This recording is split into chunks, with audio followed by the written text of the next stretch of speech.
দৈনিক লাখো কণ্ঠ। যে স্বপ্নটা দেখেছিলেন আমার বাবা, যে তার জীবনটাকে উৎসর্গ করেছিলেন, তিনি নিজের জীবনের সুখ স্বাচ্ছন্দ্য সব ত্যাগ করেছিলেন দুঃখী মানুষের মুখে হাসি ফোটাবার জন্য।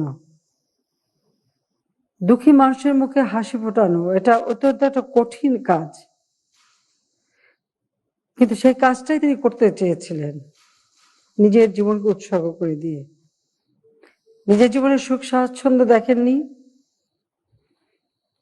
নিজের জীবনের ভবিষ্যতের দিকে তাকাননি, বন্ধুর পথ অতিক্রম করেছেন, তার পদচিহ্ন পড়েছে সমগ্র বাংলাদেশে, চড়াই উতরাই পার হয়েছেন, বারবার আঘাত এসেছে, মৃত্যুকে সামনের থেকে দেখেছেন, কিন্তু নিজের লক্ষ্য থেকে বিচ্যুত হন নাই। ফাঁসির দড়িও তাকে টলাতে পারেনি, গুলি বোমাও তাকে টলাতে পারেনি। আমার পিতার কাছ থেকে সেই শিক্ষা আমরা পেয়েছি দেশকে ভালোবাসতে। কারণ তিনি একটা জিনিসই বলতেন, আমরা না, বাংলাদেশের মানুষ, অর্থাৎ আমরা সন্তান বা পরিবার না, বাংলাদেশের মানুষই ছিল তার কাছে সব থেকে বড়। আর সে কারণে তিনি কত অল্প বয়স, মাত্র 54 বছর বয়স, এরই মধ্যে একবার করলেন পাকিস্তান সৃষ্টির আন্দোলন, তারপর করলেন বাংলাদেশের স্বাধীনতা। একটা মানুষের জীবনে এতটা করা কত কঠিন, কিন্তু সেই কঠিন কাজটা তিনি করতে পেরেছিলেন একটাই কারণে, সেটা হলো তার লক্ষ্য ঠিক ছিল, সততার পথে তিনি এগিয়ে গেছেন সুনির্দিষ্ট লক্ষ্য নিয়ে, কিন্তু সেটা স্বাধীনতা দিয়ে গেছেন। রাজনৈতিক স্বাধীনতা আমরা পেয়েছিলাম। দুর্ভিক্ষ সব থেকে দুর্ভাগ্য হলো বাঙালি জাতির। সে দুর্ভাগ্যটা কেন? এই দুর্ভাগ্যটা এই কারণে যে কাজটা তিনি করতে চেয়েছিলেন, তিনি ক্ষমতায় বসে মুষ্টিমেয় মানুষকে অর্থশালী সম্পদশালী করতে চান নাই। তিনি গোটা বাংলাদেশের এই সমাজ ব্যবস্থাটাকে পরিবর্তন করতে চেয়েছিলেন। তিনি বলেছিলেন যে এই ঘুণে ধরা সমাজ আবার পরিবর্তন করতে হবে, এবং যে কোনো দেশে একটা বিপ্লব বা স্বাধীনতা সংগ্রাম বা যুদ্ধের পরে সমাজে একটা বিবর্তন আসে। সেই বিবর্তনের ফলে অনেক সময় অনেক মানুষ পথ হারিয়ে ফেলে, অনেকে অর্থবিত্তের দিকে ছোটে, কিন্তু যে লক্ষ্য, যে আদর্শ নিয়ে সংগ্রাম, সেটা অনেক সময় মানুষ ভুলে যায়। যে কারণে তিনি সমস্ত জিনিসটাকে ঢেলে নতুনভাবে সাজাতে চেয়েছিলেন। গোটা বাংলাদেশটাকে তিনি সুন্দরভাবে গড়ে তুলতে চেয়েছিলেন। তার যে গড়ে তোলার লক্ষ্য সেটা রাজধানী কেন্দ্রিক বা শহর কেন্দ্রিক ছিল না, এটা গ্রাম পর্যায়ে মানুষের ভাগ্য পরিবর্তন করতে চেয়েছিলেন। এবং সমাজের প্রতিটি স্তরের মানুষের কথাই কিন্তু তিনি বলে গেছেন। মাত্র 9 মাসের মধ্যে তিনি একটা সংবিধান দিলেন, সেখানেও এই দুঃখী মানুষের কথাই বারবার বলেছেন। আজকে আমরা স্বাধীন জাতি, আমাদের পরিচয় আছে, আমরা এই পরিচয়টা পেয়েছি তারই সংগ্রামের মধ্য দিয়ে। কাজে আমি তার প্রতি, জাতির পিতা বঙ্গবন্ধু শেখ মুজিবুর রহমানের প্রতি আমার শ্রদ্ধা জানাচ্ছি। সেই সঙ্গে এদেশের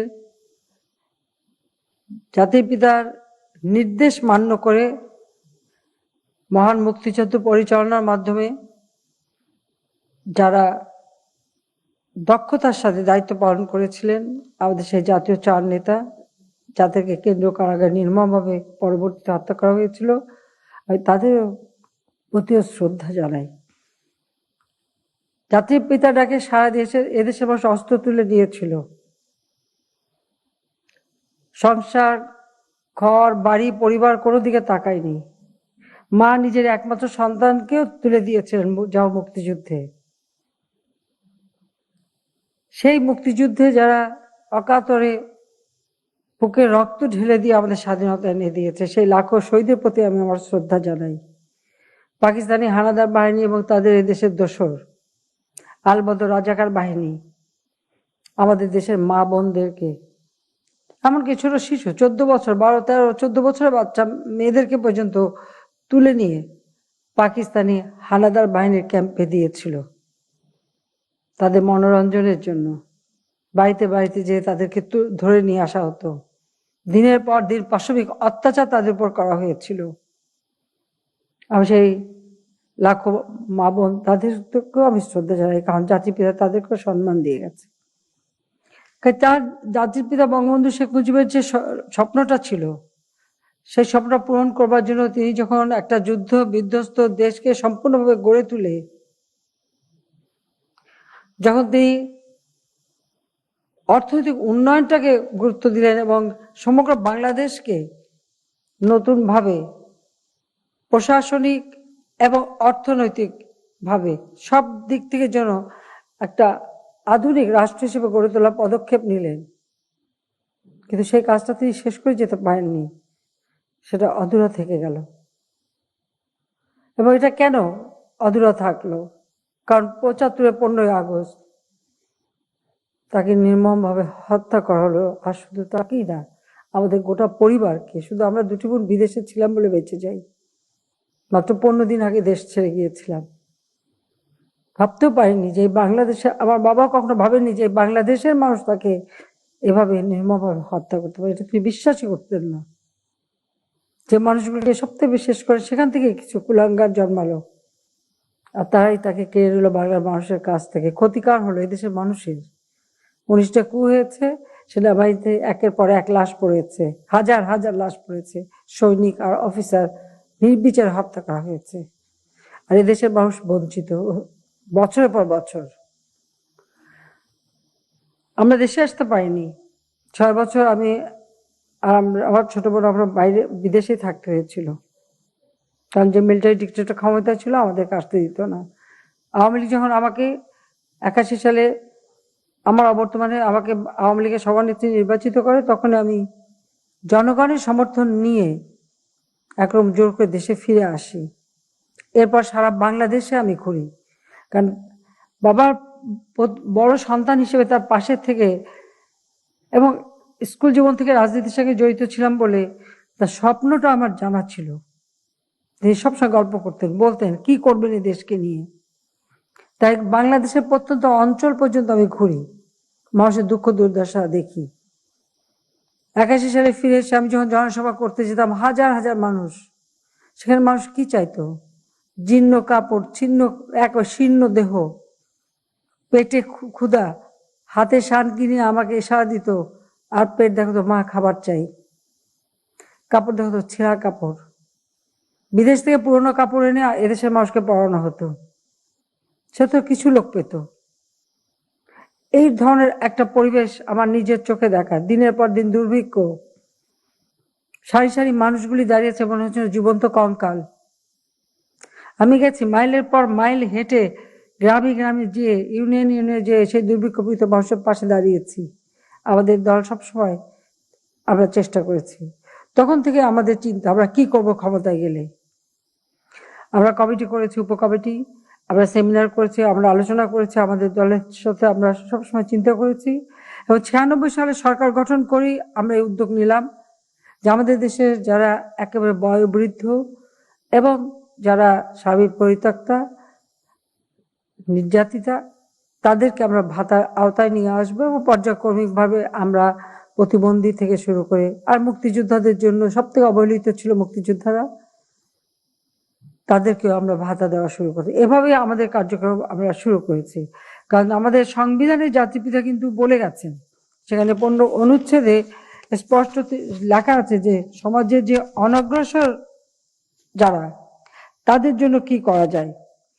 সংবিধানের 15 ঘতে বলা আছে সামাজিক নিরাপত্তার অধিকার, অর্থাৎ বেকারত্ব, ব্যাধি বা পঙ্গুত্ব জনিত কিংবা বৈধব্য, পিতৃহীনতা বা বার্ধক্যজনিত কিংবা অনুরূপ অন্যান্য পরিস্থিতি জনিত আয়ত্তাতীত কারণে অভাবগ্রস্ততার ক্ষেত্রে সরকারি সাহায্য লাভের অধিকার রাষ্ট্র করবে। এই কথাটা কিন্তু আমাদের সংবিধানে আছে। আমাদের নতুনভাবে কিছু চিন্তা করতে হয় না, যে সংবিধানটা তিনি দিয়ে গেছেন, এটা যদি ভালোভাবে আমরা পড়ি তাহলে আমরা দেখি যে সমাজের কোন অংশে মানুষের জন্য কি কি করতে হবে। সেই সাথে আমরা আরেকটা কাজ করেছি। 97 সাল থেকে আমরা শুরু করলাম গৃহহারা মানুষকে বা ভূমিহীন মানুষকে একটা ঠিকানা দেওয়া। এটাও জাতিপিতা করে শুরু করেছিলেন। গুচ্ছগ্রাম তিনি প্রথম নোয়াখালী চরে শুরু করলেন। আব্দুর রব সানি বাদশাহ 15 আগস্টে যাকে হত্যা করা হয়েছে তিনি কৃষিমন্ত্রী ছিলেন, তাকেই নির্দেশ দিয়েছিলেন এবং তিনি যে এটা উদ্বোধন করে আসেন। এভাবে গৃহহীন মানুষকে তিনি ঘর বাড়ি দেওয়া শুরু করেন। আমরা আশ্রয়ণ প্রকল্পের মাধ্যমে এই ধরনের গৃহহীন মানুষকে ঘর তৈরি করে তাদের পুনর্বাসনের ব্যবস্থা করি, ট্রেনিং এর ব্যবস্থা করি, বস্তিবাসীদের সাথে কথা বলি, সার্ভে করি এবং তাদের জিজ্ঞেস করি নিজের গ্রামে ফিরে গেলে পরে আমি যদি ঘর বানিয়ে দিই তাহলে তারা যাবে কিনা। আমরা ঘর তৈরি করে দেওয়া, 6 মাসের খাবার একেবারে বিনা পয়সায় 6 মাসের খাবার দেওয়া এবং তাদেরকে টাকা দিয়ে কিছু ট্রেনিং দিয়ে তারা যেন নিজে কিছু করতে পারে সেভাবে তাদের পুনর্বাসনের ব্যবস্থা। যাদের একেবারে ভিটামাটি আছে কিন্তু টাকা নেই ঘর করার, তাদের জন্য গৃহায়ণ তহবিল নামে একটি তহবিল করে দিই। সেখান থেকে যে কোনো এনজিওর মাধ্যমে বা যে কোনো প্রতিষ্ঠানের মাধ্যমে টাকা নিয়ে তারা এই সমস্ত ঘর, যারা ভূমি আছে ভিটে আছে তাদের ঘর করে দিতে পারে, বা যে গার্মেন্টস শ্রমিক তাদের জন্য হোস্টেল করে দেওয়া অথবা কর্মজীবীদের জন্য কোনো ব্যবস্থা করে দেওয়া। তাদেরকে আমরা এভাবে খুব অল্প মাত্র 1% সার্ভিস চার্জে আমরা ঋণ দেওয়া শুরু করি। অর্থাৎ আমাদের লক্ষ্যই ছিল যে এই ধরনের মানুষগুলিকে যদি আমরা সাহায্য করতে পারি, নিজে তারা কিছু কাজ করে খাবে, আর বয়োবৃদ্ধ হয়ে গেলে সংসারে তাদের কোনো অবস্থান থাকে না, কিন্তু তাদের নামে যদি একটা টাকা পয়সা যায়, তার হাতে যদি কিছু নগদ টাকা আসে, তাহলে ওই পরিবার তাকে সম্মান দেবে, অন্তত পরিবার তাকে রাখবে। কোনো মেয়ে যদি বিধবা হয়ে যায় তার স্থানটা কোথায় হয়? আমি বস্তিতে ছোট ছোট বাচ্চাদের ডেকে নিয়ে এসেছি যে তোমরা কেন রাস্তায় ঘোরো, কেন তারা পথ শিশু হয়। আমি তাদের সাথে কথা বলেছি, এই গণভবনে ডেকে নিই, তাদের সঙ্গে কথা বলে তাদের, আমি বিরোধী দলে থাকতে তো আলাপ করে জেনেছি, আবার তার পরবর্তীতে নিজে সরকার এসে তাদের সাথে কথা বলেছি। আমি দেখেছি হয় কোনো পারিবারিক সংঘাত, তার ফলে তাকে ঘর ছেড়ে চলে আসতে হচ্ছে, অথবা যখন বিধবা হয়ে গেছে অথবা স্বামী তাকে ফেলে দিয়ে আরেকটা বিয়ে করেছে, তার যাবার কোনো জায়গা নাই, না বাপের বাড়ি না শ্বশুর বাড়ি, তখন সে কাজের খোঁজে আসে। এক পর্যায়ে তাকে পতিতালয়ে আশ্রয় নিতে হয়, ছেলে মেয়েগুলি ভবঘুরি হয়ে যায়, পথশিশু হয়ে যায়। তো সামাজিক এই যে অবিচারটা, এর হাত থেকে রক্ষা করবার জন্যই আমরা এই স্বামী পরিত্যক্তা বা যারা বিধবা তাদের ভাতার ব্যবস্থা করি। আমি জানি যে তাদের হাতে নগদ টাকা থাকলে সংসারে অন্যান্য সদস্যরা তাদেরকে স্থান দেবে, অনেক সামাজিক সমস্যাও দূর হবে। তো সেইভাবেই কিন্তু আমাদের যাত্রা শুরু। আমরা তালিকা, এটা দুর্ভাগ্য যে আমরা প্রথম এটা শুরু করি, পরবর্তীতে বিএনপি ক্ষমতায় এসে এটা অনেকটা কিছু কাজ বন্ধ করে দেয়। আর কিছু জিনিস, যেমন আমি কমিউনিটি ক্লিনিক করে দিয়েছিলাম যেখানে ঘরের কাছে বসে চিকিৎসা সেবা পাবে মানুষ, বিনা পয়সা আমরা ওষুধ দেওয়া শুরু করি, বিএনপি সেটা বন্ধ করে দেয়। মানে আমার বাড়ি আমার খামার, এই যে প্রকল্পটা আমি নিয়েছিলাম, অর্থাৎ আমার আমার বাড়ি মানে নিজের বাড়িতে এতটুকু জায়গা জমি থাকলে সেখানে কিছু উৎপাদন করে সেটা বাজারজাত করে নিজের পায়ে দাঁড়াবে, একটা সংসার সচ্ছল হবে। এটাও কিন্তু জাতিপিতার চিন্তা ভাবনা ছিল, কিন্তু সেটাও কিন্তু তারা বন্ধ করে দিয়েছিল। এভাবে বহু কাজ আমরা শুরু করি।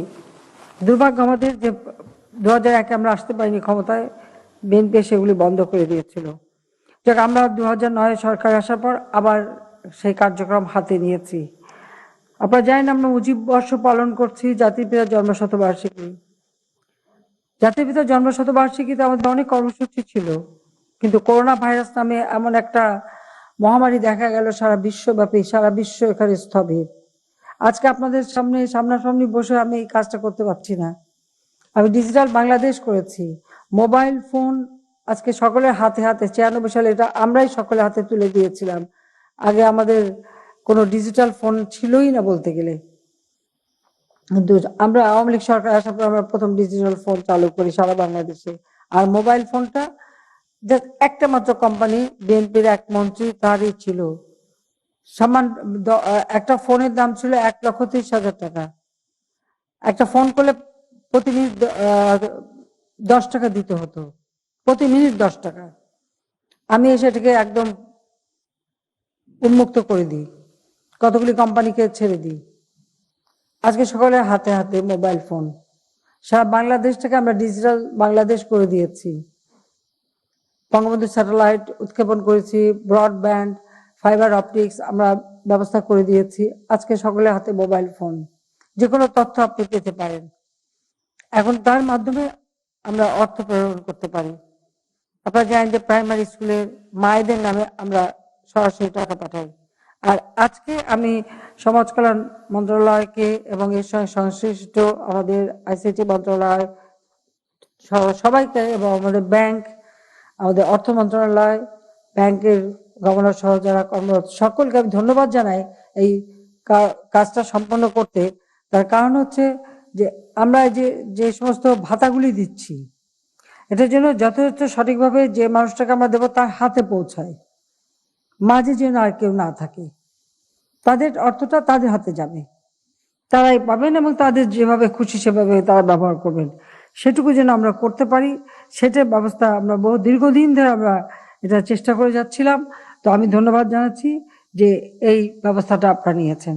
কারণ আমি তো আগে বললাম যে একটা পল্লী অঞ্চলে মানুষের ভাগ্য পরিবর্তনের জন্য জাতির পিতাই অনেক কাজ শুরু করেন। তিনি পল্লী সমাজসেবা কার্যক্রম শুরু করেছিলেন ধাপে ধাপে প্রত্যেকটা, কারণ তিনি প্রত্যেকটা মহকুমাকে জেলায় রূপান্তর করেন। বাংলাদেশে 19টা জেলা ছিল, তিনি সেখানে 60টি জেলা করেন, এখন 64টি জেলা হয়েছে। এবং প্রতিটি ইউনিয়ন পর্যায় পর্যন্ত হাসপাতাল করা এবং এই যে মানুষকে অর্থাৎ পল্লী সমাজসেবার কার্যক্রম চালু করা, কোঅপারেটিভের মাধ্যমে চাষবাস করে ফসল উৎপাদন বৃদ্ধি করা, উৎপাদিত ফসলের ন্যায্য মূল্য যাতে কৃষক পায় তার নিশ্চয়তা দেওয়া, এই সব কাজগুলি কিন্তু তিনি করতে চেয়েছিলেন এবং শুরুও করেছিলেন, কিন্তু সেগুলি আর করে যেতে পারেনি। যাও, আমরা আসার পর আমরা সেই প্রচেষ্টা হাতে নিয়েছি এবং কাজ করে যাচ্ছি।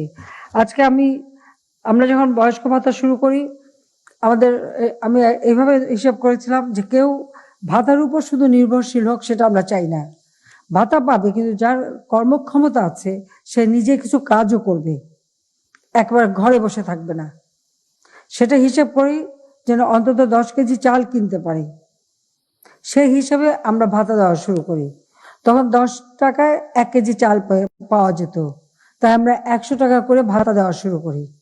আর যেহেতু একটা নতুন পদ্ধতি শুরু করছি, নতুন অল্প দিয়ে শুরু করি, এখন সেটা আমরা বাড়িয়েছি। এখন তো প্রায় 500 টাকা করে সবাই ভাতা পাচ্ছেন, আবার এটা বিভিন্ন জন বিভিন্নভাবে পাচ্ছেন, সেভাবে আমরা বাড়িয়েছি এবং সেই সাথে সাথে সংখ্যাও অনেক বৃদ্ধি পেয়েছে। কাজে আমরা সেভাবে সাহায্য করে যাচ্ছি, সেবক হিসেবে কাজ করব। প্রধানমন্ত্রী তো আর কিছু না, প্রধানমন্ত্রী তো আমার কাছে এটা যে আমি কাজ করবার সুযোগটা পাচ্ছি, কাজ করার ক্ষমতাটা পাচ্ছি। কাজে সেই মানুষের জন্য কাজ করব, মানুষের সেবা করব। আমার সরকার মানে মানুষের সেবক, এই সেবক হিসেবে কাজ করতে চাই। আর যে কারণে আমরা এই পদক্ষেপটা নিই। আপনারা জানেন যে 2007 সালে যখন এমার্জেন্সি ঘোষণা আমাকে গ্রেপ্তার করা হয়, সর্বপ্রথম আমাকে গ্রেপ্তার করা হয়েছিল। যদিও আমি বিরোধী দলে ছিলাম, তারপর সাধারণত আমাদের দেশে সেটা হয় না। সবসময় দেখা যায় যে ক্ষমতা থাকে, যারা এমার্জেন্সি দিয়ে আসে তারা ক্ষমতায় যে থাকে তাকেই ধরে, কিন্তু সেবার আমাকে আগে ধরলো। কিন্তু আমি বসে থাকিনি। ওই কারাগারে যখন বসেছিলাম, প্রথম যখন গেলাম, তখনই আমি চিন্তা করলাম যে একদিন না একদিন তো এখান থেকে মুক্তি পাবো, দেশের জন্য কাজ করব। তাহলে কি কাজ করব? তো কোন সালে কি করব? খাদ্য স্বয়ংসম্পূর্ণতা অর্জন করা, স্যানিটারি ল্যাট্রিনের ব্যবস্থা করা, স্বাস্থ্য সমস্ত মানুষের জীবনযাপন করা, শিক্ষার হার বাড়ানো, খাদ্য উৎপাদন বাড়ানো থেকে শুরু করে স্বাস্থ্য সেবা দেওয়া, এসব বসে বসে চিন্তা করে করে আমি লিখে রাখতাম। তারপর 2008-এ যখন মুক্তি পেলাম, নির্বাচন হলো, নির্বাচনী ইস্তেহারে যখন প্রস্তুত করি, তখনই সেই পয়েন্টগুলি সাথে নিয়ে আরো যা যা তখনকার প্রয়োজন সেটা নিয়ে আমরা দিন বদলের সনদ ঘোষণা দিয়ে আমরা বাংলাদেশটাকে এই 2021 সালের মধ্যে অন্তত ক্ষুধা দারিদ্র্যমুক্ত করে গড়ে তুলব, সেই লক্ষ্য নিয়েই কিন্তু আমরা পরিকল্পনা নিতে শুরু করলাম। আমি কৃতজ্ঞতা জানাই বাংলাদেশের জনগণের প্রতি যে তারা আমাদের বারবার ভোট দিয়েছে, আমাদের আস্থা রেখেছে, বিশ্বাস রেখেছে, যে কারণে সেবা করার সুযোগ পেয়েছি। আর একটু একটানা ক্ষমতায় থাকার ফলে আমরা উন্নয়নটা করতে পারছি মানুষের জন্য। আজকে বিদ্যুৎ প্রায় 99% মানুষের ঘরে পৌঁছে গেছে। মুজিব বর্ষে যেহেতু আমরা আমাদের অন্যান্য কোনো কর্মসূচি সম্পন্ন করতে পারিনি, জনসমাগম করে ডিজিটাল পদ্ধতিতে করেছি, কিন্তু বাকি আমাদের লক্ষ্যটা হচ্ছে যে যেহেতু জাতির পিতা দেশের মানুষের জন্য কাজ করে গেছে, তাই তার জন্মশতবার্ষিকী এবং 2021 সালে স্বাধীনতা সুবর্ণ জয়ন্তী, এই সুবর্ণ জয়ন্তী এবং জাতির পিতার জন্ম শতবার্ষিকী, এই লক্ষ্যটা আমরা সামনে রেখে এই মানে আমাদের এই উৎসব সেটা আমরা এভাবে পালন করতে চাই যে বাংলাদেশে একটি মানুষও গৃহহারা থাকবে না। প্রত্যেকটা মানুষ ভূমিহীন যারা, তাদের আমরা ভূমি দেব, ঘর দেব, প্রত্যেকের একটা ঠিকানা দেব। একটি মানুষও ভূমিহীন থাকবে না, গৃহহারা থাকবে না। সেই লক্ষ্য নিয়েই কিন্তু আমরা কাজ করে যাচ্ছি। এবং প্রত্যেক ঘরে ঘরে আলো পৌঁছে দেওয়া, শতভাগ বিদ্যুৎ দিয়ে দেওয়া, যেন মানুষের প্রতিটি ঘর আলোকিত হয় এবং সেইভাবেই বাংলাদেশের মানুষের যেন আর্থসামাজিক উন্নতি হয়, সেই লক্ষ্য নিয়ে আমরা যেমন কাজ করে যাচ্ছি। আর সেই সাথে আরেকটা আমরা আহ্বান করেছি সকলকে প্রচুর পরিমাণে বৃক্ষ লাগাতে। আমরা 1 কোটি বৃক্ষের মানে ঘোষণা দিয়েছিলাম, তার থেকে বেশি আমরা গাছ লাগিয়েছি, কিন্তু এটা আমাদের চলমান রাখতে হবে।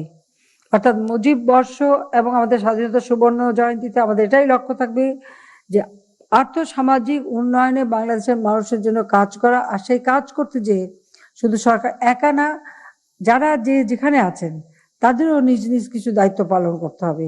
প্রত্যেকে আপনার যার যার এলাকা, সে এলাকার আশেপাশে দেখেন না কোন মানুষটা দরিদ্র আছে, কোন মানুষটা গৃহহারা, কোন মানুষটা কষ্টে আছে। খবর পেলে অবশ্যই তাদের জন্য আমি ঘর করে দেব, তাদের বাসস্থানের ব্যবস্থা করে দেব। আর যাদের সামর্থ্য আছে আপনারা নিজেরাও করে দেবেন। সবাই মিলে যদি আমরা করি, এই দেশটাকে আমরা নিশ্চয়ই এগিয়ে নিয়ে জাতির পিতার স্বপ্নের সোনার বাংলাদেশ করতে পারবো, এ বিশ্বাস আমার আছে।